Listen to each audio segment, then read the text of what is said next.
사랑의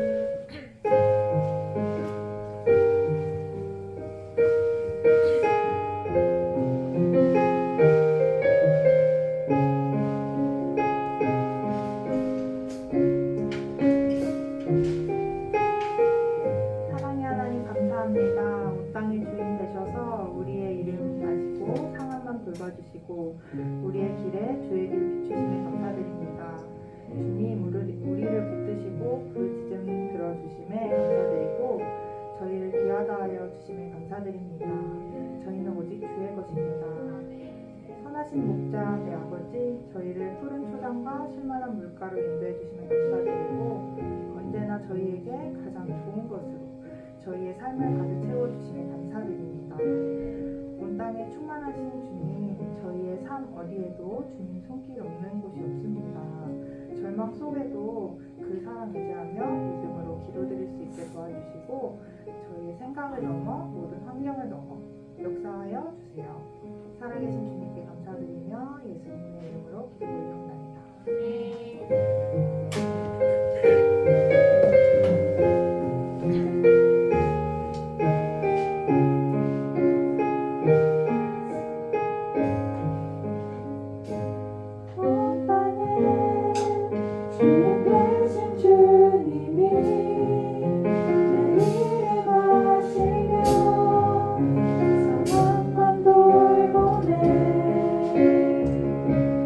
어둠을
내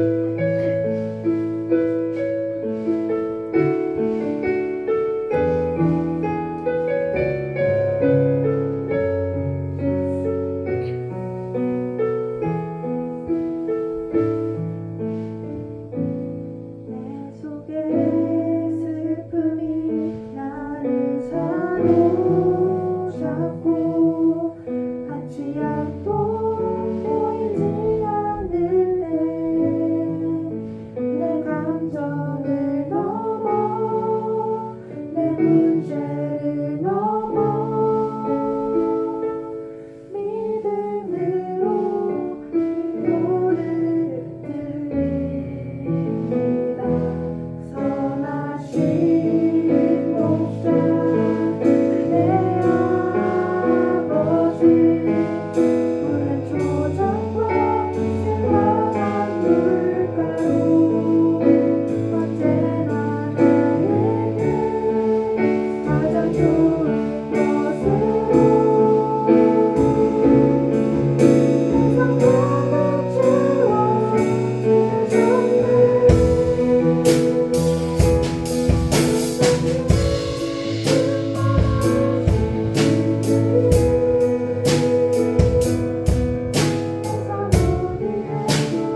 하나님은 영이시니 예배하는 자가 영과 진리로 예배할지니라 말씀하신 주님, 거룩한 성일에도 우리 사랑하는 청년들 주님 전에 모여 주의 이름으로 찬양하며 예배할 수 있도록 귀한 은혜 베풀어 주심을 감사를 드립니다. 좋으신 아버지, 오늘도 이 시간 우리의 마음을 중심을 드리고 우리의 모든 시간을 들여 전심으로 주님을 사모하며 오늘도 주시는 말씀으로 은혜 받기를 원하오니 우리 사랑하는 청년들에게 마음의 문을 열어주시고 성령의 뒤를 열어주셔서 온전히 주님 앞에 드려지는 예배가 되게 하여 주시옵소서. 감사드리며 예수님의 이름으로 기도 올려옵나이다. 아멘. 우리 다같이 사도들의 신앙 고백 드리십니다. 나는 전능하신 아버지 하나님 천지의 창조주를 믿습니다. 나는 그의 유일하신 아들 우리 주 예수 그리스도를 믿습니다. 그는 성령으로 잉태되어 동정녀 마리아에게서 나시고 본디오 빌라도에게 고난을 받아 십자가에 못 박혀 죽으시고 장사된 지 사흘 만에 죽은 자 가운데서 다시 살아나셨으며 하늘에 오르시어 전능하신 아버지 하나님 우편에 앉아 계시다가 거기로부터 살아있는 자와 죽은 자를 심판하러 오십니다. 나는 성령을 믿으며 거룩한 공교회와 성도의 교제와 죄를 용서받는 것과 몸의 부활과 영생을 믿습니다. 아멘. 우리 찬송가 1장 부르십니다.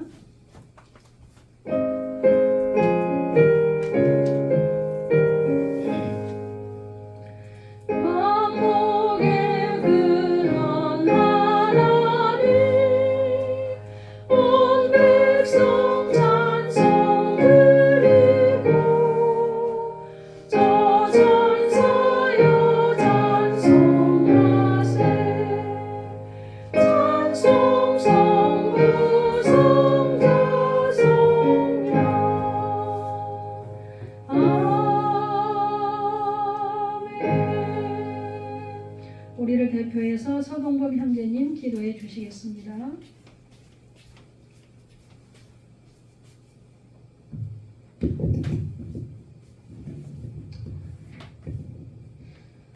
사랑하는 하나님 아버지, 한 주간 우리를 지켜주신 은혜에 감사드립니다. 아멘. 이 시간 우리가 드리는 예배를 기쁘게 받아주시고 아멘. 하나님을 만나는 은혜의 시간이 되게 해주세요. 아멘. 우리가 알게 모르게 지은 죄를 회개합니다. 용서해 주시고 이제부터는 하나님의 뜻대로 살아가게 도와주세요. 아멘. 예수님을 믿지 않는 친구들에게 예수님을 전할 수 있는 힘과 용기를 주시고 아멘. 날마다 예수님의 능력으로 살게 해주세요. 아멘. 이 시간 예배를 통해 우리 모두 하나님께 영광 돌리기를 원합니다. 아멘. 말씀을 전해주시는 목사님께 큰 은혜 내려주세요. 아멘. 예수님 이름으로 기도드립니다. 아멘.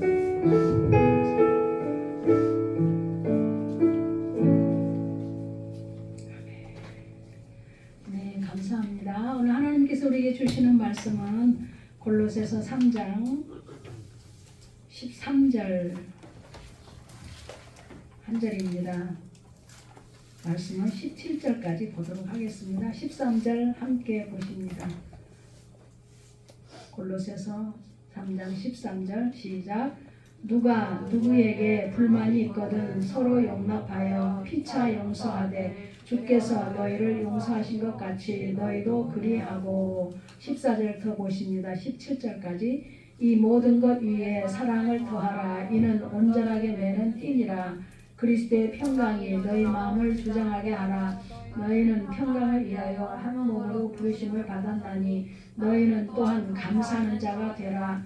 그리스도의 말씀이 너희 속에 풍성히 거하여 모든 지혜로 피차 가르치며 권면하고 시와 찬송과 신령한 노래를 부르며 감사하는 마음으로 하나님을 찬양하고 또 무엇을 하든지 말에나 일에나 다 주 예수의 이름으로 하고 그를 힘입어 하나님 아버지께 감사하라. 아멘. 네, 감사합니다. 오늘은 이제 대인관계 영성 윤리단계 두 번째 시간입니다. 오늘 이제 교재는 한 장만 보시면 윤리단계가 끝이 나기 때문에 오늘 본문을 가지고 조금 설명을 하도록 하겠습니다.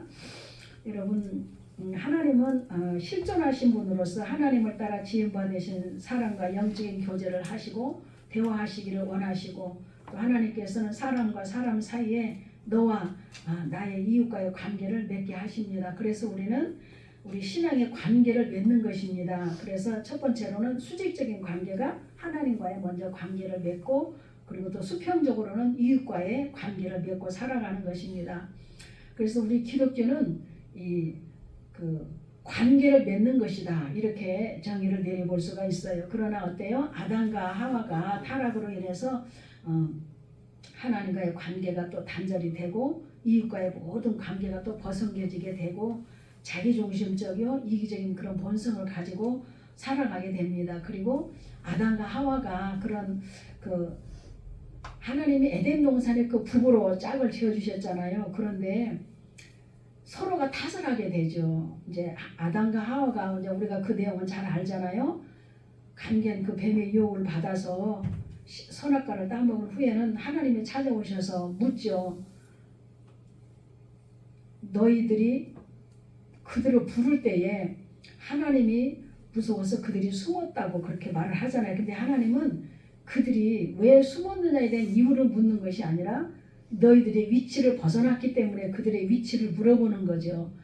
그런데 아담이 뭐라 그래요? 하나님이 나에게 주신 저 여자가 먹게 해서 내가 그 실과를 먹었다라고 그때부터 이제는 자기중심적으로 인간이 돌아갑니다. 그리고 서로가 탓을 해요.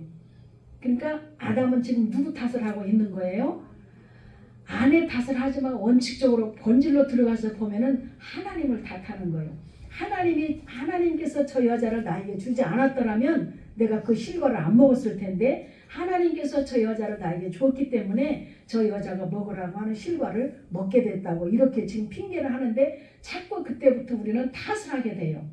여러분 우리가 특별히 이 대인관계 영성을 통해서 우리가 자꾸 나를 점검해 볼 것이 뭐냐면 나는 혹시 자꾸 내 탓을 하는 것보다도 나는 다른 사람 탓을 하고 있지는 않는가를 우리는 자꾸 자기를 점검해 볼 줄 알아야 돼요.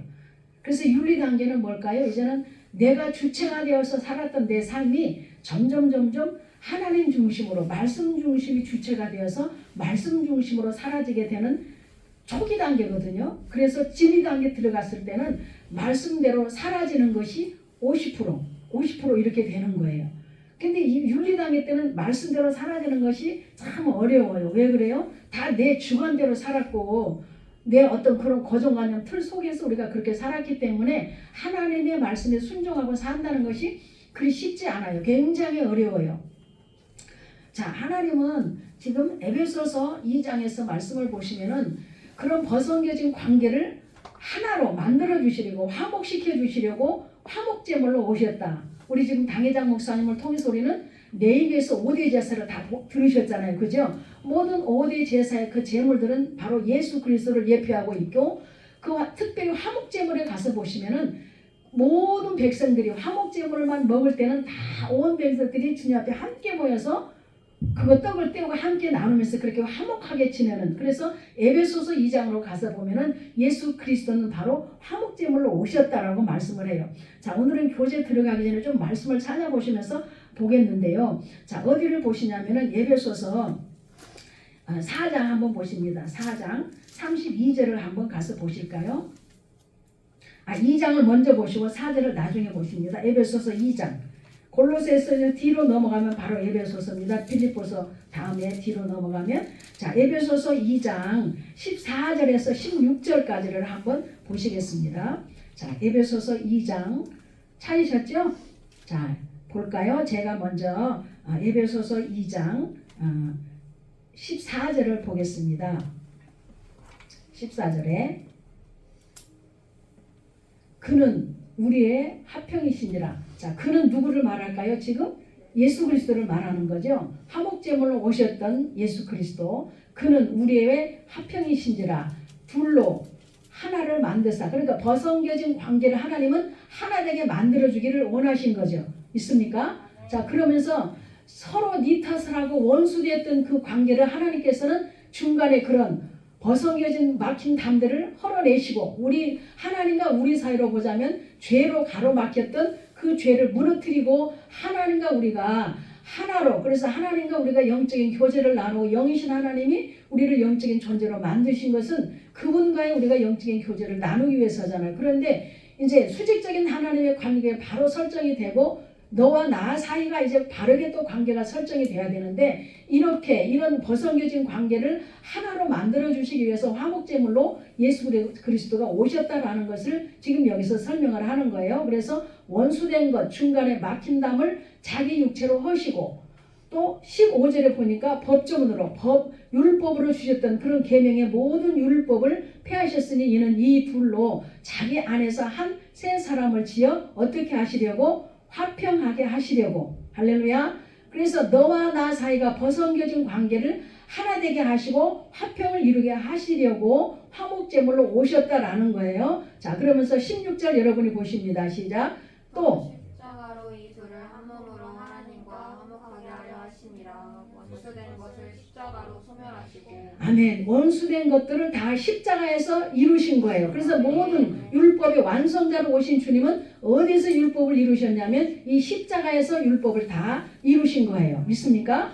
자, 그러면서 보세요. 또 오셔서 먼 데 있는 너희에게 평안을 전하시고 가까운 데 있는 자들에게는 평안을 전하셨으니 라고 말씀을 하십니다. 자, 여러분, 오늘 우리는 벗어겨진 관계를 내가 다가가서 이렇게 해야 되겠다라고 하는 세상의 일반 사람들은 어떤 자기 기준에서 다가가서 이렇게 좀 이렇게 접근을 하다가도 자기 기준이 안 맞으면 또 어때요? 그 관계가 또 벗어겨집니다. 그런데 성경은 우리 보고 내가 너희들에게 새 계명을 주었다. 그러면서 그 새 계명이 뭐였냐면 원수를 사랑하라는 새 계명을 우리에게 주신 거예요. 그런데 우리가 본능 단계 때도 말씀을 드렸습니다마는 내 육신의 본성, 타락된 내 육신의 본성을 가지고는 절대로 원수를 사랑하시는 자리까지 나갈 수가 없어요. 내 이상에 맞고 뭔가 나와 대화가 통하는 사람, 내 이상에 맞는 사람하고는 대화가 잘 소통이 되고 잘 되니까 그 사람하고 나는 친해질 수가 있고 관계를 잘 맺어갈 수가 있을 수는 있을 거야. 그러나 하나님께서 말씀하시는 원수까지도 우리가 사랑할 수 있는 자리로 나가기 위해서는 누가 필요할까요? 예수님. 그래서 너와 나 사이에는 누가 개입이 되어야 하냐면은 바로 예수 그리스도가 화목제물로 오신 그 예수 그리스도가 너와 나 사이에 반드시 개입돼 있어야 돼요. 저 뒤에 앉아 계신 두 분 사이에는 누가 그 가운데 개입돼 있어야 될까요? 만약에 지금 그 두 분 사이에 다른 사람이 끼어들어간다 그러면 그 사이는 굉장히 불편한 사이야. 그러나 그 두 사람 사이에는 반드시 누가 들어가야 돼? 뒤에 계신 두 분이 한번 대답을 해보실래요? 두 분 사이에 그 사이에 누가 들어가 있어야 돼? 예수님. 할렐루야. 두 분 사이에 예수님이 들어가 있어야 돼요. 반드시 너와 나 사이에는 예수님이 개입이 돼야만 그 벗어겨진 관계를 하나로 화목하게 만들어줄 수 있는 분이 누구시기 때문에? 예수님이시기 때문에. 그래서 그분은 우리의 너와 나의 화목제물로 오셨다라는 거예요. 믿으시죠? 자, 조금 이제 그 2장에서 건너가서 21절과 22절을 보십니다. 시작. 그의 안에서 건물마다 서로 연결하여 주 안에서 성전이 되어가고 너희도 성령 안에서 하나님이 거하실 처소가 되기 위하여 그리스도 예수 안에서 함께 지어져 가느니라. 자, 너와 내가 더불어서 이제는 어떤 사람으로 우리는 생명의 건축자들이다 그랬죠. 그러니까 나만 세워지는 것이 아니라 너와 나 사이에 화목제물로 오신 그 예수님이 개입하셔서 더불어서 함께 세워져 가고, 믿습니까? 더불어서 함께 지어져 가는 거예요. 우리가 하나님의 거하실 나의 성전으로 내가 함께 지어져 가는 것이고 너와 내가 함께 생명의 건축자로 세워져 가야 된다라는 것입니다. 그래서 반드시 그냥 너와 나하고 둘이만 있으면 돼. 우리 서로 사랑하니까. 아니에요. 그 사랑의 관계 속에서도 반드시 예수님이 개입돼 있어야 되고 너와 나 사이에도 또 부모와 자녀 간 사이에도 하나님이 개입돼 있어야 내 자녀니까 내 방식대로 내 맘대로 내 주관대로 자녀들을 키우려고 하는 것이 아니라 하나님이 반드시 그 속에 개입돼 있어야 내 자녀가 아니고 하나님의 자녀다. 하나님의 자녀인데 내가 당분간 이 자녀를 보육하고 이렇게 양육하라고 맡겨주셨으니 하나님의 뜻대로 하나님이 원하시는 방법대로 이 자녀들을 양육해야 되어 간다라는 것을 부모도 그걸 알게 되고 자녀들도 그 하나님의 말씀 안에서 잘 이렇게 성장 성숙해 갈 수가 있는 것입니다. 할렐루야. 여러분, 그래서 반드시 아무리 사랑하는 사이를 할지라도 그 사이에는 반드시 예수님이 있어야만 서로 화목을 잘 이뤄갈 수 있고, 네 탓이야, 서로가 네 탓이야라고 하지 아니하고, 아, 내 탓이구나 라고 어떤 좀 자기의 부족함을 알고 상대방의 부족한 2%를 내가 채워줄 수 있는 서로의 돕는 배필로, 서로의 돕는 상대자로서 우리는 어때요? 관계를 맺어갈 수가 있는 것입니다. 자, 그러면 이제 고린도후서 우리가 지난번에 보셨을 때 거기서는 화목해 하시는 직책을 우리에게 주셨고 화목해 하는 말씀을 우리에게 주셨다라고 고린도후서 5장 18절에서 말씀을 하신 것을 우리가 지난 시간에 말씀을 보셨죠. 그런데 여러분 보세요. 오늘 본문에서 누가 네게 혐의가 있거든 서로 용납하여 피차 용서하되 주께서 너희를 용서하신과 같이 하라라고 말씀을 해요. 그래서 관계 영성은 반드시 여기서는 뭐가 전제되었냐 하면은 하나님이 개입된 것은 첫 번째고 두 번째로는 용서가 전제돼야 돼. 그래야 네 탓이야. 서로 탓을 안 해. 그죠? 서로 네 탓이야. 자꾸 우리는 그러죠. 자기는 자꾸 옳다라고 주장을 해. 이건 어디까지나 이기적인 자기주관심에서 자기를 어때요? 상대방보다 이렇게 좀 이렇게 우월해서 높아지고 싶어하는 그런 마음 때문에 상대방보다 절대로 자기가 잘못했다고 안 하거든요. 네 탓이야. 전부가 다 남의 탓이야. 언젠가 한때 그런 게 유행이었죠. 그 택시 뒤에도 내 탓이오 이런 프레마크를 붙이고 다니고 내 탓이오라는. 근데 이제 그런 게 사라져서. 그런데 성경은 보면은 내 탓이오가 아니고 전부 네 탓이오가 아니고 내 탓이오라고 할 수 있는 자가 되어야 된다라는 것을 말씀을 하고 있어요. 그래서 주 기도문에도 주님께서 우리를 용서하신 것 같이 우리도 우리의 죄를 용서해주고 서로를 용서해주라는 주 기도문에 그 용서라고 하는 단어가 들어가 있잖아요. 그러니까 관계 속에서는 반드시 뭐가 전제되냐면 또 용서가 전제돼야 된다라는 것을. 그래서 누가 네게 혐의가 있거든 서로 용납해서 서로 이해하고 관용해서 피차 용서하되, 나만 용서하는 것이 아니라 너와 내가 서로가 용서할 수 있는 자가 돼야 된다. 왜? 주께서 너희를 용서하셨으니 너희도 서로 그렇게 용서하는 자가 되라라고 말씀을 하고 있습니다. 자, 에베소서를 폈으니까 4장 32절을 한번 가봅니다. 4장 32절. 4장 32절. 자, 한번 우리 32절을 보실까요? 자, 32절 시작. 서로 친절하게 하며 불쌍히 여기며 서로 용서하기를 하나님이 그리스도 안에서 너희를 용서하심과 같이 하라.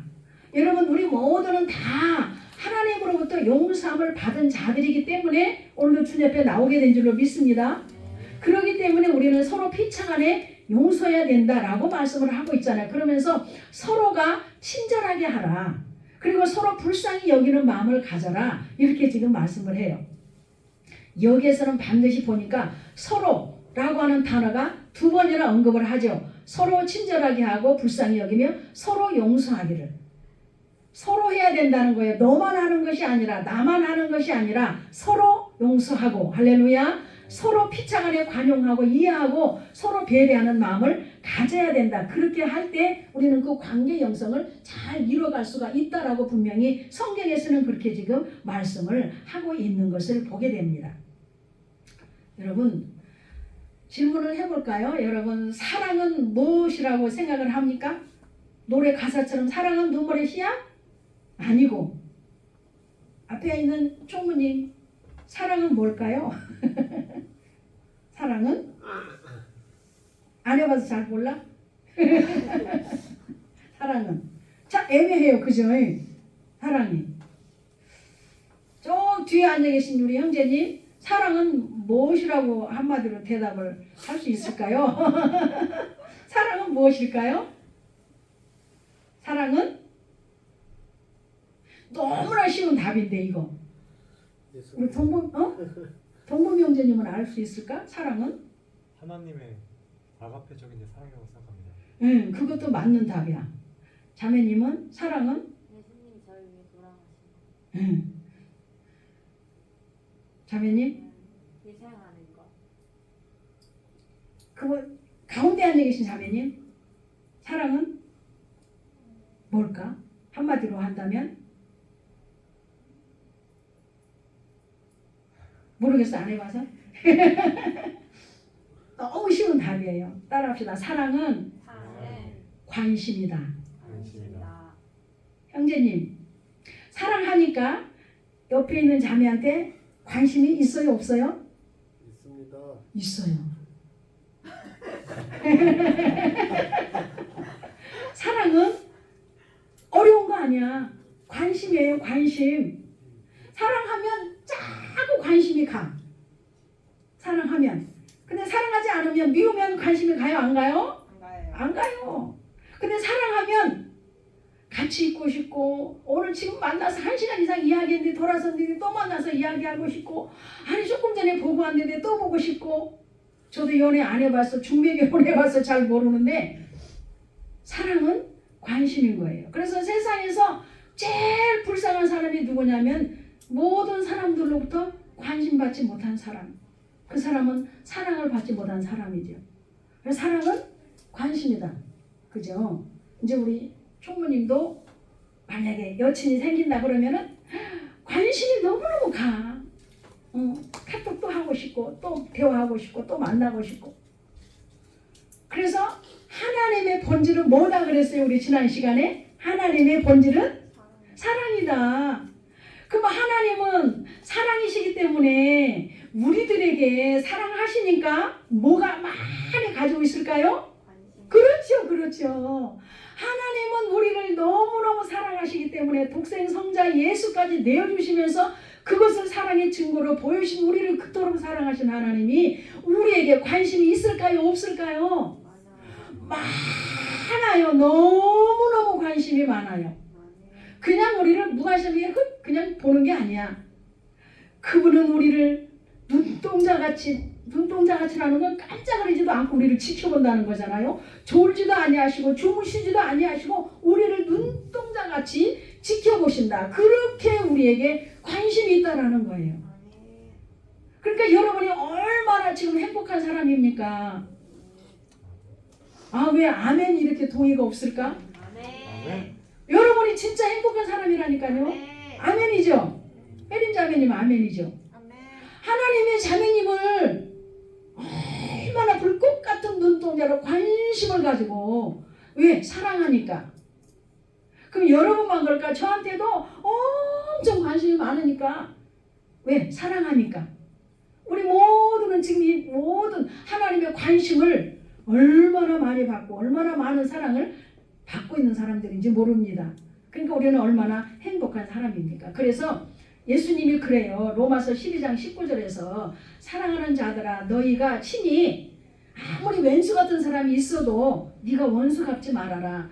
내가 그 원수를 갚아주겠다. 진노하심에 맡기라. 내가 그 원수를 갚아주겠다. 왜 그럴까요? 원수를 갚는다고 내가 자꾸 하다 보면은 내가 자꾸 내 안에 사랑하는 대상에 관심자만 있는 것이 아니라 미운 사람만 자꾸 쌓이게 되기 때문에 네가 자꾸 원수를 갚으려고 하지 말라라는 거예요. 여러분에게 지금 원수가 있습니까? 내가 오늘 누가하고 다퉜는데 나 왼수 같은 사람이야. 혹시 그런 친구 있습니까? 그래도 어때요? 그 사람을 위해서 하나님은 복을 빌어주라 그러고 그 사람을 위해서 오히려 기도해 주라고 말씀을 해요. 하나님은 동일하게 우리를 사랑하기 때문에. 그래서 여러분 지금 윤리단계 두 번째 시간에는 내가 주체된 삶에서 이제는 말씀이 주체된 삶, 하나님이 주체된 삶으로 우리가 변화되어져 가기 시작하는 초기 단계다라는 것을 우리가 명심하시고, 이제 우리는 인간관계 훈련에 있어서 특별히 윤리적인 삶을 살기 위해서는 너와 나 사이에서는 반드시 누가 개입되어 있어야 된다? 하나님이 개입되어 있어야 된다. 그죠? 그리고 사랑은 무엇이다? 사랑은 무엇이다? 관심이다. 관심 없으면 저 사람이 뭐 어떻게 하든지 간에 상관없어. 근데 관심 있는 사람에게는 어떻습니까? 요만한 거에도 다 관심이 가죠. 제가 성도들을 목회하면서 성도들을 바라보니까요, 목사인, 담임 목사인 내가 그 성도들을 그렇게 사랑하는데 하나님은 얼마나 사랑하실까? 그런 생각이 들면서 성도들이 옷 입는 것까지, 머리 매무새까지도 다 관심이 가더라고. 그래서 우리 저분은 머리 헤어스타일을 이렇게 했으면 더 이쁘겠다. 이런 것까지 다 관심이 쏠리더라고. 여러분, 하나님은요 나는 우리 저기 혜림자매 목소리가 참 이뻐. 웃는 그 목소리가 참 이뻐. 그 이야기를 한번 해주고 싶어서 너무 이뻐. 그 웃는 모습 목소리가 참 이뻐. 이렇게 말소리도 참 이쁘고. 아나운서 했으면 좋겠어. 목소리가 너무 이뻐가지고. 여러분을 하나님의 형상을 따라 만들었기 때문에 여러분 어느 한 곳 빈틈도 하나님은 안 놓치시고, 목사인 담임 목사도 여러분을 그렇게 관심 있게 바라봐주고 관심 있게 가지고 기도를 하는데 하나님은 어떠시겠어? 여러분을 그렇게 사랑하시고 오늘 젊은이 예배 우리 예배 드렸잖아요. 근데 얼마나 좋은 말씀 주셨어요. 하나님은 여러분들의 앞길을 한 사람 한 사람의 여호와 이래 하나님께서 앞서가시고 여러분의 그 길을 인도해 나가시고 계시고 할렐루야. 그러니까 여러분을 향한 하나님의 계획이 놀랍고 놀라운 거예요. 그래서 참 저는 여러분에 대한 기대도 참 많이 가. 그런데 여러분들이 성장해서 가정생활을 이루고 막 그렇게 자녀들을 낳고 그런 모습까지 내가 우리 청년들에게 볼 수 있을까 그런 생각을 해보게 되더라고요. 기도를 하면서도. 그래서 내가 청년들을 위해서 한 영혼을 놓고 기도할 수 있다는 그 자체만으로도 또 저는 얼마나 그게 감사하고 좋은지. 자, 여러분, 하나님은 육신의 감정을 따라서 하지 말고 하나님의 감정을 가지고, 그래서 이 대인관계 훈련은 우리의 마음을 바꾸는데 누구의 마음으로 바꾸게 한 훈련이다 그랬어요. 지난 시간에 예수님의 마음으로 필리포스 2장 5절의 말씀 잊지 않기를 바랍니다. 너희 안에 이 마음을 품으라 곧 예수 그리스도의 마음이니 라고 했잖아요. 우리 안에 예수님의 마음을 품기 위한 훈련인 거예요. 자, 그래서 이제 우리가 예수님의 마음을 품었다면 어떤 사람으로 변화가 될까? 베드로전서 4장 11절로 가봅니다. 히브리서 야고보서 다음에 베드로전서입니다. 베드로전서 4장 11절. 우리가 예수님의 마음을 가졌다면 어떤 사람의 모습일까? 자, 11절에 그대로 나와 있죠. 베드로전서 4장 11절 페이지수로 381쪽입니다. 자, 11절 같이 보실까요? 시작. 만일 누가 말하려면 하나님의 말씀을 하는 것 같이 하고 누가 봉사하려면 하나님이 공급하시는 힘으로 하는 것 같이 하라. 이는 범사에 예수 그리스도로 말미암아 하나님의 영광을 받으시게 하려 함이니 그에게 영광과 권능이 세세 무궁하도록 있느니라. 아멘. 자, 우리가 내 본능으로 하면은 그냥 하나님의 말씀을 하는 것 같이 그렇게 될까요? 안 되죠. 그런데 우리가 예수님의 마음을 품는다면 말할 때도 하나님의 말씀을 하는 것 같이 온유함과 부드러움과 사랑이 묻어나겠죠. 그런데 하나님의 마음이 안 될 때는 내 인간의 감정이 쓴 감정이 묻어나오니까 어때요? 그 말 속에 가시가 돋치고 그 가시 돋친 말로 상대방의 상처를 또 입히고 가슴을 막 흡혀놓기도 하고 막 그 악감정들이 막 쏟아져 나오거든요. 그러나 우리가 주님의 마음으로 바꿔진다면 어떤 말을 해도 그것이 하나님의 온유한 말씀으로 부드러운 언어로 우리는 그렇게 변화될 수 있는 자리로 나아갈 수 있다라는 것이죠. 그래서 누가 말하려면 하나님의 말씀을 하는 것 같이 하고 봉사할 때도 하나님이 공급하시는 그 힘으로 하라. 자기 힘으로 하려고 그럴 때는 자기 의의가 드러나가지고 자기를 이렇게 인정해 주기를 원하고 자기 우월감에 빠져가지고 인정해주고 이렇게 높여주지 않으면 또 시험에 들게 되고 그러죠. 그러나 오늘 우리는 예수님의 마음을 품고 우리는 어때요? 예수님의 말씀 중심으로 우리가 살아가면서 관계를 맺어갈 때도 이제는 모든 것이 어때요? 하나님께서 영광 받으시는 우리의 삶이 된다라는 거예요. 우리 다은 자매님이 우리 청년들에게 줄 수 있는 그 주보에 올릴 수 있는 그 글도 보내주세요라고 문자가 와서 제가 이제 또 기도를 했어요. 그런데 변화, 성장, 성숙하는 우리 청년 그 대목을 놓고 기도를 해도 이게 안 맞는 것 같고 또 여러 가지 말씀을 이렇게 떠올리면서 기도를 했어요. 그런데 새벽 이슬 같은 주의 청년들이여 일어나 빛을 발하라. 요게 그냥 자동으로 나오는 게 기도하다 입에서 그냥 그대로. 그래서 일어나서 빛을 발하라. 그 대목을 우리 청년들에게 주제로 삼아서 그 말씀을 올려놓으면 좋겠다. 그래서 아까 다음 자매에게 내가 말씀을 드렸어요.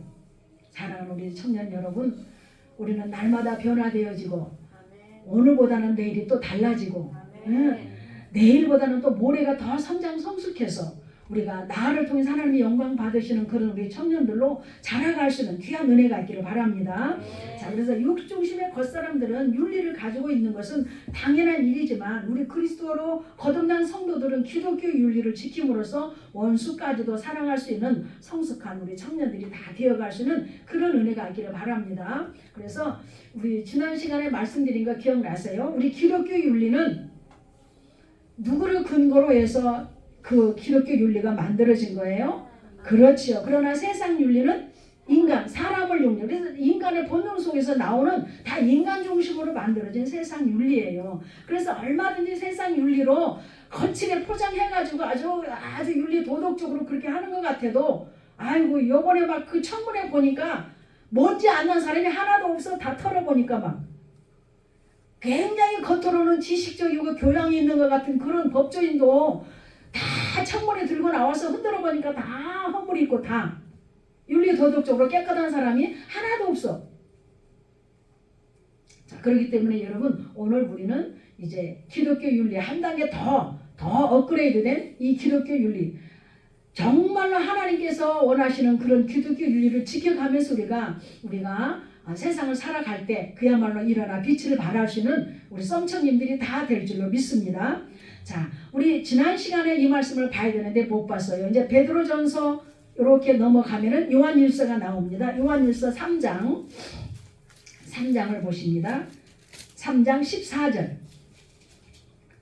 14절 보실까요?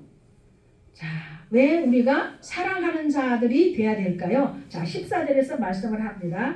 시작. 우리는 형제를 사랑함으로 사망에서 옮겨 생명으로 들어간 줄을 알거니와 사랑하지 아니하는 자는 사망에 머물러 있느니라. 여러분 굉장히 이게 두려운 말씀이에요. 그렇죠? 우리가 형제를 사랑함으로, 그러니까 여기서는 지금 사랑할 수 있는 자만 사랑하는 것이 아니고 사랑할 수 없는 자, 내가 생각해 저 왼수 같은 사람, 저 미운 사람도 사랑을 할 때 우리는 어떻게 해요? 사망에서 어디로 옮겨져 버려? 생명으로 옮겨진 거예요, 여러분. 그러니까 사랑은 그건 뭘까요? 생명이라는 거예요. 사랑은 사랑함으로 영혼을 살려내는 거잖아요. 예수님께서 사랑함으로 우리 영혼을 살려낸 거잖아요. 사망에서 옮겨 생명으로 들어간 줄을 알거니와, 그러면서 분명히 말하죠. 사랑하지 아니하는 자는 여전히 어디에 머물러 있다? 사망에 머물러 있다. 그러면 여기서 반드시 전제되는 것이 사랑할 수 있는 자는, 이방인들도 그렇게 하니까 기독교 윤리로 들어가서 볼 때 우리는 어떤 사람까지도 사랑할 때 사망에서 생명으로 들어가요?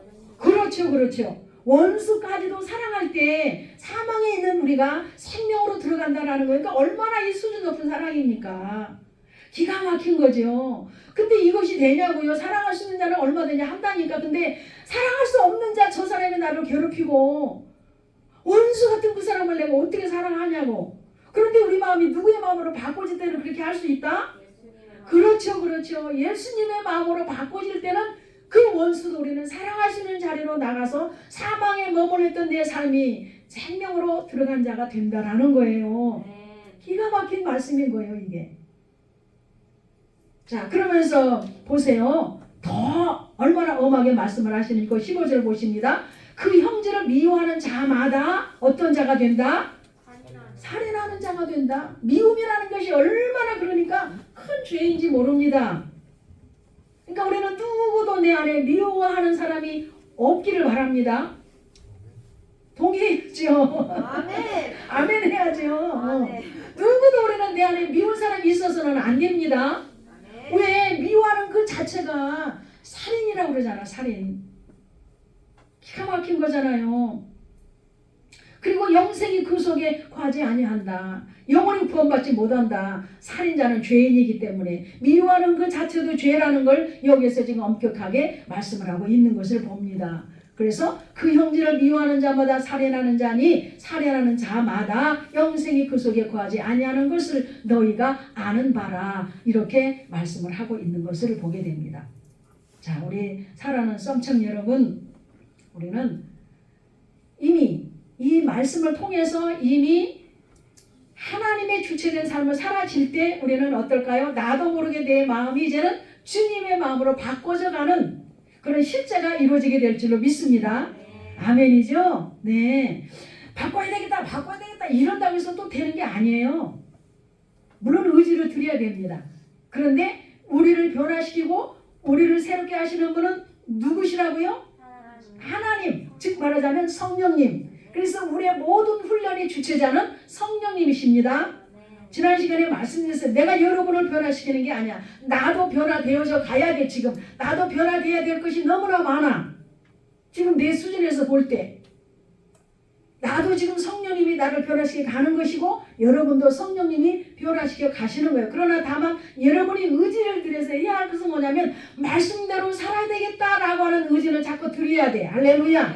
말씀을 들은 대로 내가 한번 순종을 해봐야 되겠다라고 하는 의지는 내가 자꾸 드려야 돼. 그러할 때 성령님이 여러분을 이끌고 가시고 순종하는 자를 하나님은 만들어 가시고 세워져 가시고 믿습니까? 불순종하는 자는 누구도 해볼 수 없는 거야. 이거는 진짜. 그런 자에게는 하나님이 징계를 내릴 뿐이야. 징계 내려서 다행히 돌이키면 돌아올 수 있지만 얼마나 이스라엘 백성들을 사사기를 보면 얼마나 많은 징계를 내렸습니까? 그래도 그들이 돌아오지 않으니까 하나님은 그들을 그냥 내버려 두시잖아요. 그래서 로마서 1장에도 보면 상실한 마음 그대로 내버려 두어라 그래.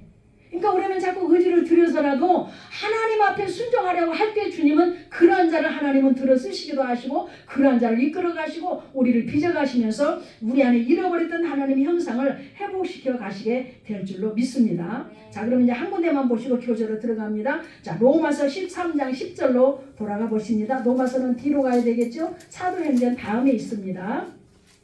로마서 13장 10절 보실까요? 13장 10절 중요한 말씀입니다. 거기 성경책에다가도 여러분이 형광펜으로 잘 이렇게 표시를 해놔보세요. 13장 10절입니다. 로마서 페이지 수로 258쪽이네요. 제 성경으로. 찾으셨으면 우리 같이 읽어볼까요? 10절 시작. 사랑은 이웃에게 악을 행하지 아니하나니 그러므로 사랑은 율법의 완성이니라. 아멘. 사랑이 무엇이라고요? 율법의 완성이니라. 그러면 이 사랑을 예수 그리스도께서 아까 우리가 에베소서 2장에 볼 때 십자가에서 그 사랑으로 다 완성시켰다. 할렐루야. 화목제물로 오셔서 중간에 막힌 담들을 다 헐어내시고 우리를 화목하게 해주셨다. 하나님과 우리 사이에 죄로 인해 막힌 담들 너와 나 사이에 네 탓이다 하고 서로 벗어져진 그 관계를 하나로 만들어 주시려고 화목제물로 오신 주님이 십자가에서 그 사랑으로 율법을 다 완성시켰다라는 거예요. 사랑이 율법을 완성시킨 거예요. 그러니까 우리도 이 사랑을 실천해 나갈 때 우리도 그 율법을 지키는 자가 되는 자가 될 수 있다라는 것입니다. 믿습니까 여러분? 네. 얼마나 좋습니까? 얼마나 감사합니까? 그래서 사랑은 이웃에게 악을 행하지 아니한다. 그러므로 사랑은 율법의 완성이다. 이렇게 말씀을 하고 있습니다. 특별히 여러분이 그 10절의 말씀에 해당하는 형광펜으로 쫙 이렇게 해놓으시고 무심코 성경 넘어갈 때도 그 말씀이 눈에 딱 들어온다면은 그 말씀 붙잡고 또 기도하는 여러분이 되기를 바랍니다. 자, 이제 우리 교재로 들어가 볼까요? 교재 187쪽입니다. 윤리단계 훈련 거기 하실 차례입니다. 자, 앞부분의 윤리단계 특징에 대해서 우리가 8가지로 살펴보셨고요. 4번에 윤리단계 훈련 거기 한번 보십니다. 자, 우리 교재 펴셨으면 187쪽에 우리 같이 읽어보실까요? 시작. 우리는 먼저 우리에게 다가오는 이러한 환경과 사건들을 대하면서 감사해야 한다. 하나님께서는 가장 가깝게 있는 사람들을 파트너로 붙여주신다. 잠깐만요. 가장 가깝게 있는 사람이 누굴까? 우리 총무님은 가장 가까이 있는 사람이 누구일까요? 누구랑 집에서 대화를 제일로 많이 나누시나요? 할머니. 그러면 이제 자칫 잘못하면 할머니하고 나하고 대인관계 파트너가 될 수도 있어. 그런 거 혹시 경험해 보셨나요? 아직은 없겠지. 근데 이제 우리가 이 훈련에 돌입하면 그런 일이 생겨. 그럼 우리는 아유 그냥 막 이러지 마시고 내 안에서 올라오는 나를 살펴야 돼. 어떻게 반응이 나오는지 육신의 감정으로 반응이 탁 스프링처럼 올라오는지 아니면 우리가 들었던 이런 강의 내용들이 떠오르면서 대인관계 파트너 이제 시작이 됐구나. 나의 공로자 저 사람을 통해서 나를 빚어가시고 나를 세워가시려고 저 파트너를 나에게 붙이셨구나. 이렇게 생각하고 믿음으로 반응을 해야 돼요. 할렐루야. 육신으로 반응이 올라오면은 우리는 그 상태에 머물러 있는 거예요. 반드시 하나님은 대인관계로 파트너를 꼭 붙이십니다. 오빠가 될 수 있고 언니가 될 수 있고 부부관계가 될 수 있고 부모와 자녀 사이가 될 수 있고 할머니와 손녀 사이가 될 수도 있고 다양해요. 그러니까 제가 이 대인관계 훈련을 저는 목회자이니까 성도들하고 그렇게 대인관계가 있었다니까요. 성도들하고. 그래서 A가 내 파트너로 훈련이 끝나면 B가 딱 바톤 받았고 또 B가 쳐들어와. 도전해와 나한테. B가 지나니까 C가 도전받아 또 C가 나한테 도전해와. 그래도 그걸 몰랐다면 목회 접었을 거야. 그런데 훈련에서 다 이미 우리가 선지식을 들었잖아. 여러분이 지금 선지식을 다 배우고 있잖아요. 이게 딱 떠올라. 내 파트너구나. 저 성도를 통해서 하나님이 나의 어떤 부분들을 고쳐가기를 원하시는구나. 그게 알아지더라니까요. 그걸 모를 때는 그랬다니까. 하나님 내가 예수도 아닌데 왜 저렇게 못난 사람들을 나한테 붙여가지고 이렇게 힘들게 합니까? 막 그러면서 울었다니까. 근데 주님이 네 안에 내 마음이 있느냐. 빌립보서 2장 5절의 말씀을 딱 떠올려주는데 그 말씀을 펴보니까 예수님의 마음이 전혀 없는 거야 내 안에. 그냥 내 인간적인 내 생각과 내 방법으로만 하려고 막 하고 어떻게든 성도들을 막 변화시켜보려고 막 하고 막 내가 애쓰고 있더라고. 내가 주님은 없고. 그때 이제 깨달았지. 그렇구나. 이 사람을 통해서 나 이런 부분을 꺾으려고 그러시는구나. 엄청 고집 센 C가 내 파트너가 됐었어. 고집이 얼마나 센지 말을 해도 안 들어요. 부부싸움을 하고 왔대. 그럼 예배 드리기 전에 우리는 꼭 이제 옆 사람하고 인사합니다. 그리고 찬양하는 시간이 있거든요. 찬양도 안 하고 가만히 이러고 있어. 인사하십시다. 오늘도 말씀을 은혜 받읍시다. 근데도 안 해. 집사님 하세요. 그래도 안 해. 근데 이제 계속 하라고 할 수 없잖아요. 그러니까 이제 설교 끝나고 기도를 이제 그 가정을 놓고 기도를 하는데 주님이 그 집사님 고집이 세니까 하나님 그 고집을 좀 꺾어주시고요. 자아가 얼마나 강한지요. 목사가 말해도 순종도 안 하고요. 막 그런 기도를 하고 있는데 주님이 그 딸에게 있는 고집이 네 안에도 있다 그러시는 거예요. 나는 그런 고집 없는 줄 알았어. 다만 내가 그 상황이 안 됐으니까 안 됐기 때문에 내 안에서 그 고집이 안 올라왔을 뿐이지 만약에 나도 그 집사님 같은 그런 상황이었다면 나도 그런 고집이 있을 수 있었겠다. 이렇게 이해가 되면서 인정이 되니까 그 성도가 이해가 되고 나중에는 그 영혼을 끌어안고 막 이제는 눈물로 기도를 해주니까 어떻게 돼요? 변화가 되는 거예요. 그러니까 하나님이 그 사람을 통해서 나를 보게 하는 거예요. 그러니까 대인관계 파트너는 반드시 그 사람 속에 있는 거가 나한테도 있다라는 어떤 그런 결점들을 보게 하시려고 대인관계 파트너를 붙여놓으시고 나의 어떤 모난 부분들을 까칠한 부분들을 아직과 고집을 깨트려 가시면서 나를 어떻게 해요? 만들어 가시는 거예요. 그래서 제가 그랬거든요. 우리 성도들이 다 나의 공로자다. 왜? 나를 그만큼 이렇게 나되게 만들어 주셨고 이렇게 할 수 있는 그런 과정들을 또 하나님이 겪게 하셨기 때문에 이런 실제된 부분들을 나누면서 또 영혼들을 만져가면서 세워갈 수 있는 그런 자로 만들었기 때문에 그 사람들이 다 나의 공로자다. 그런 생각이 들어가면서 감사가 되더라고요. 자, 여러분 그렇기 때문에 반드시 대인관계에는 파트너가 있다라는 걸 염두에 두시고 우리들끼리도 파트너가 또 생길 수도 있어. 그래도 하나님이 훈련에 들어가다 보니까 우리 저 자매를 통해서 지금 나를 만지시고 있구나. 나를 빚어가시려고 하는구나 라고 믿음으로 반응을 해야 됩니다. 네? 아셨죠? 왜 대답 안 하네. 아멘. 다은이가 그랬으니까 나 자신은 이러고 또 막 싸울 거야? 아니라니까. 여기서 뭐라고 그랬으면 그래. 믿음으로 반응을 하라니까. 믿음으로 반응이 올라와야 돼. 아유 주님 그래요. 내가 좀 부족했네요. 감사합니다. 그래야 돼. 딱 그랬으니까 나도 그런다. 이러고 이제 부딪히면 여기 다 깨지는 거야. 이게 다. 이 공동체가 무너지는 거야. 아셨죠? 우리 공동체 속에서 성도하고 목사하고 대인관계 파트너가 됐었다니까. 근데 여러분들 성도끼리도 막 대인관계 파트너가 되는 거예요. 그러니까 그럴 때는 항상 내 안에서 올라오는 것을 붙잡아야 돼. 육신의 감정이 먼저 올라왔느냐 믿음으로 반응이 올라왔느냐 항상 우리는 그래서 믿음으로 반응을 해야 돼요. 그래야 여러분이 그 단계를 딱 통과될 수 있는 거예요. 그렇지 않으면 그 과정이 통과가 안 되고 계속 그 단계에 머물러 있어. 근데 성경적이야. 야곱이 그랬잖아요. 형 에서를 속이고 속였으니까 어디로 도망가서? 에서는 나반 집으로 갔죠. 그랬더니 그 속인 건 하나님이 이제 고쳐주려고 그랬는데 도망가 버렸으니까 누구를 붙여갖고 이제 야곱을 또 속여요? 에삼촌 나반을 속여가지고 이 야곱을 속이잖아요. 에삼촌 나반이. 참 기가 막힌 거예요. 그게. 그 과정에서 하나님이 나에게 어떤 시험을 주셨다면 그 시험을 믿음으로 통과를 해야지. 그렇지 않으면 그 시험이 어느 단계 가서 적시적소에다 그걸 딱 놔두고 또 시험거리를 또 준다니까요. 그러니까 항상 우리는 믿음으로 반응해 나갈 수 있는 저와 여러분이 되기를 바랍니다. 자, 그 다음 읽어보십니다. 자, 붙여주신다. 그 파트너는 어떤 이에게는 가족이 될 수 있고 어떤 이에게는 믿음의 형제가 될 수도 있다. 이유가 어쨌든 간에 우리가 사건을 만날 때 하나님께서 허락하시는 뭐라고 깨달아야 돼? 훈련이라고 깨달아야 된다.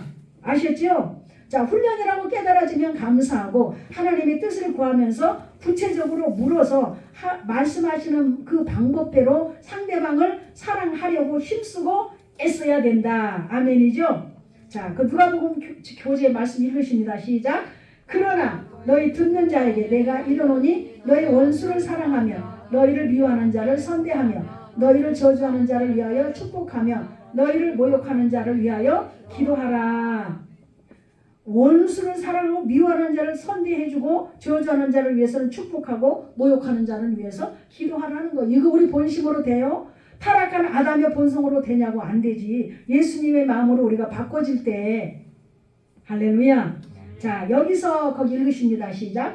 여기서는 자신의 의지가 필요하다. 자신을 쳐서 복종시키는 용기가 필요하다는 말이다. 물론 속에서는 사랑이 나오지 않을 것이다. 말씀대로 살려고 애를 쓰고 적극적으로 나가면 납득하기 어려운 사건을 만나고 원수일 이유가 없는 사람과 원수지간이 되어져 있기 때문이다. 그러나 하나님께서 왜 원수를 사랑하라고 하셨는지 우리는 이제 그 깊은 뜻을 이해해야만 한다. 아멘.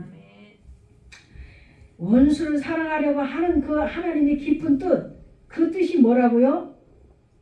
우리를 통해 하나님이 영광 받으시고 내가 원수됨의 원수의 자리로 나가지 않게 하기 위한 하나님의 백성으로 살기 위한, 그래서 우리의 영원한 기업이 되신 예수님의 그 기업을 이어나가게 하시려고, 할렐루야, 사방에서 우리를 생명으로 옮겨주시려고 사랑하라는 것입니다. 믿습니까? 자, 5번 보실까요? 성경적 대인관계. 자, 마태복음 22장 37절 40절에 보면은 예수께서 이르시되 내 마음을 다하고 목숨을 다하고 뜻을 다하여 주 너의 하나님을 사랑하라 하셨으니 이것이 크고 첫째 되는 계명이요 둘째도 그와 같으니 내 이웃을 내 자신과 같이 사랑하라 하셨으니 이 두 계명이 온 율법과 선지자의 강령이니라. 자, 여러분 아까 이 말씀이 수직적인 하나님과의 관계와 수평적인 나와 너의 이웃과의 관계를 말하는 것이죠. 그래서 우리는 하나님과의 관계가 먼저 설정이 잘 돼야 되고 그 다음에 이제 이웃과의 관계, 너와 나 사이에도 그 관계를 잘 맺어가야 되는데 그 사이는 반드시 화목제물로 오신 예수 그리스도가 개입돼야 된다라는 것을 명심할 수 있기를 바랍니다. 자, 하나님을 사랑할 뿐만 아니라 거기 읽으십니다. 시작. 하나님을 사랑할 뿐만 아니라 내 이웃을 내 몸과 같이 사랑하라고 하셨는데 이것이 두 번째 계명이요 또한 온 율법과 선지자의 강령이라고 한 것이다. 요한일서 4장 20절과 21절에서는 누구든지 하나님을 사랑하노라 하고 그 형제를 미워하면 이는 거짓말하는 자니 보는 바 그 형제를 사랑하지 아니하는 자는 보지 못하는 바 하나님을 사랑할 수 없느니라. 우리가 이 계명을 주께 받았으니 하나님을 사랑하는 자는 또한 그 형제를 사랑할지니라. 아멘. 사랑이 안 된다, 정말 안 된다 그렇게 생각하지 마시고 사랑할 때 사방에 있는 나가, 미워할 때 사방에 있는 내가 사랑할 때 사방의 자리에서 생명의 자리로 들어간다 라는 걸 기억에 떠올릴 수 있게 바랍니다. 그러면 사랑이 되어질 수 있을 거야. 처음에는 억지로라도 해봐야 돼. 억지로라도. 자, 여러분 이제 여기 앞부분에는 쭉 이제 그 목회자님께서 실제되는 그런 이야기, 이제 그런 말씀을 써놨는데 성경에서 보면은 대인관계 붙은 사람이 대표적으로 볼 때 다윗과 사울이었죠. 그죠? 다윗과 사울. 그런데 사울은 감정이 올라올 때마다 자기 육신의 감정대로 막 해. 그러니까 어땠어요? 막 그냥 창을 가지고 막 다윗을 죽이려고도 하고 끝까지 막 군사를 동원해서 쫓아가기도 하고 뭔 일이 있을 때마다 하나님께 물어보지도 않아. 자기 육신의 감정대로 막 해. 그러나 다윗은 어때? 사울이 쳐들어올 때마다 육신으로 반응하지 않고 하나님께 뭐 했던가요? 기도하고 물어봐요. 하나님 어떻게 할까요? 꼭 물어봐. 그럼 하나님은 피할 길을 주시고 예비할 길을 다 해놓으시고 그렇게 해서 다윗을 결국은 이끌어 가셔서 결국은 다윗은 하나님을 이스라엘의 왕으로 삼기까지. 그뿐입니까? 한나와 분인나는 또 어땠어요? 얼마나 분인나가 늦게 이제 자기가 자녀를 잉태했다고 본처인 한나를 얼마나 또 원망하고 불평을 합니까? 그럴 때 한나가 만약에 육신의 감정으로 막 해서 너 죽고 나 살자 막 이런 거 싸웠더라면 아마 사무엘 선지자가 태어나지 않았을 거야. 그러나 한나는 육신의 감정으로 반응하지 않고 믿음으로 반응을 해서 하나님께 나가서 기도하게 되죠. 그랬을 때 하나님은 그 한나의 기도에 응답을 하셔서 사무엘 선지자를 주시고 그 이후에 5명이나 한나에게 자녀들을 주셨던 것을 우리는 보잖아요. 자, 이 이야기를 하려면 끝이 없어. 벌써 시간이 다 됐어요. 사는 썸청 여러분, 대인관계 윤리 단계는 하나님과 너와 나 사이에 하나님이 개입돼야 되고 반드시 이제 벗어겨진 그 관계를 회복시키려고 화목제물 오신 예수 그리스도를 여러분이 붙잡으시고 예수님의 마음을 품고 원수까지도 사랑하셔서 사망의 자리에서 생명의 자리로 들어갈 수 있는 저와 여러분이 되기를 주의 이름으로 축원해 드립니다. 아멘. 기도합니다. 사랑의 하나님 감사합니다. 오늘도 이렇게 한 말씀을 통해서 우리에게 다시 선지식으로 심어주셨으니 귀한 말씀들이 우리 삶 속에서 기억나게 하시고 나와 상대방의 대인관계 파트너가 있을 때에 반드시 우리는 육신의 감정으로 반응하지 않고 믿음으로 반응해서 하나님께 기도함으로 나아갈 수 있는 우리 청년들이 될 수 있도록 하나님 은혜를 베풀어 주시옵소서. 살다 보면 우리는 서로 의견 충돌로 부딪히는 일도 있고 서로 뜻이 안 맞아서 또한 다툰 일도 있을 것이나 그 가운데 우리 주님을 반드시 개입시켜서 서로 화목하게 함으로 서로가 하나님 네 탓이 아니고 내 탓이라고 하는 피창 안에 서로 사랑하며 용서해주고 관용하고 이해할 수 있는 그런 사람들로 세워져 갈 수 있도록 우리 청년들을 붙들어 주시옵소서. 하나님께서 오늘도 우리에게 귀한 말씀 주셨으니 이 말씀을 따라 순종하는 삶이 이루어지기를 간절히 바라옵고 우리 주 예수님의 이름으로 기도드렸사옵나이다. 아멘. 오늘은 통성기도로 좀 생략을 했습니다. 여러분 우리 이제 찬양하시고 영성방 모임을 갖도록 하겠습니다. 제가 오늘 다음에는 제가 또 설교가 들어있어서 시간이 안 맞을 것 같아서 우리 찬양하시면서 예배하신 준비를 헌금 드리십니다.